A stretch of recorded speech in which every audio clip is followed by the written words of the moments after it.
everyone, welcome back. We hope you enjoyed last week's topic, and if you need any further resources for mental health or anything, comment in the comments below. And also, following this video, I'll have some resources because we will be touching upon some serious matter. Going forward, I am putting a trigger warning because we will be discussing rape and sexual assault. And if you feel that the subject matter is going to trigger you, we ask that you not watch, just for your own safety.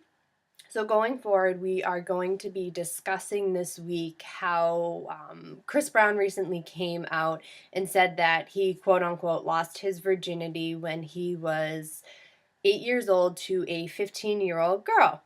And this has sparked controversy because people have said, oh, well, it's part of the, like, how he grew up, and, you know, like, people have sex earlier where he's from or things of that nature. But in actuality, a 8-year-old being able to consent to sex with a 15-year-old is, it's complicated because when you're 8, you're in like third grade, and a 15-year-old is either a freshman or a sophomore in high school. Clearly, they've either explored their sexuality in some way or another, and in age terms, 8 to 15, it's 7 years. So this girl was actually twice his age, and the thing that makes me so frustrated about this whole subject is that people aren't considering the fact that it was rape. And,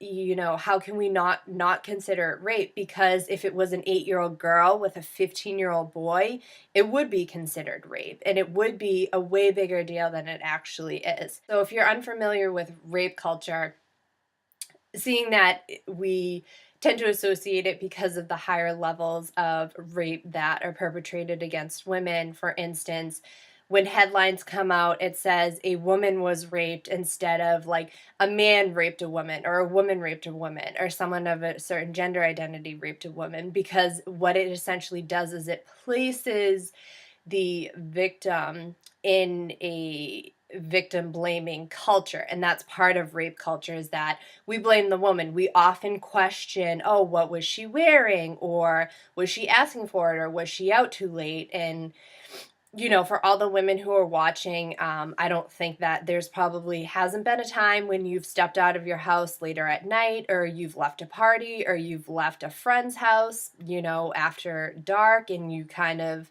question your whereabouts. But we also need to keep in mind that in our culture and in our societies, men are raped as well. Men can be raped by women, men can be raped by other men, and men can be raped by other people who identify with other gender identities. So, for instance, in our society, these are U.S. statistics. So 1 in 6 men have actually been victims of either rape, sexual assault, or unwanted sexual advances by the time they are 18. So 1 in 6 men, that's a pretty big statistic, 1 in 6 men. And this happens during their childhood. And then also 10% of victims of sexual assault and rape in the US are men. So 10% of and these are only what we can say with statistics and the people who are coming forward. And unfortunately, we don't live in a society and a culture that supports men being able to come forward about rape, because often we're sold these ideas that men are strong and they're masculine, and, you know, how couldn't they be raped? Like, no, men aren't capable of being raped, but in actuality they are. And the definition of rape goes way beyond just penetration.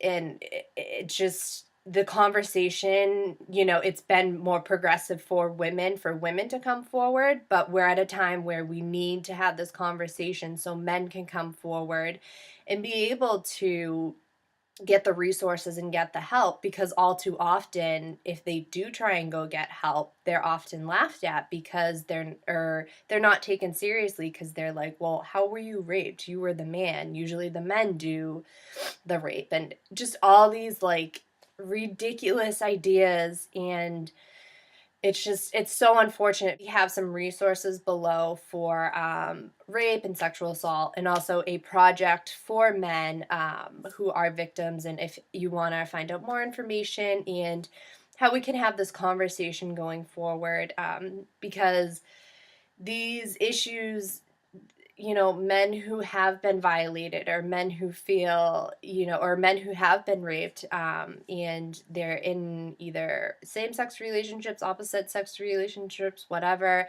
it's going to affect every part of their life, their work, their profession, their relationships. And it's important we have these conversations, and we need more resources for men who have these issues, because all too often these resources are only available to women in women only centers and facilities. So I hope you enjoyed this video. I know it was a little bit of a heavier topic, and it's definitely a sensitive topic. So we ask that if you do comment in the section below, that they are respectful and not triggering to our audience. And if they are, we will automatically delete your comment. So I look forward to seeing you all next week. Bye.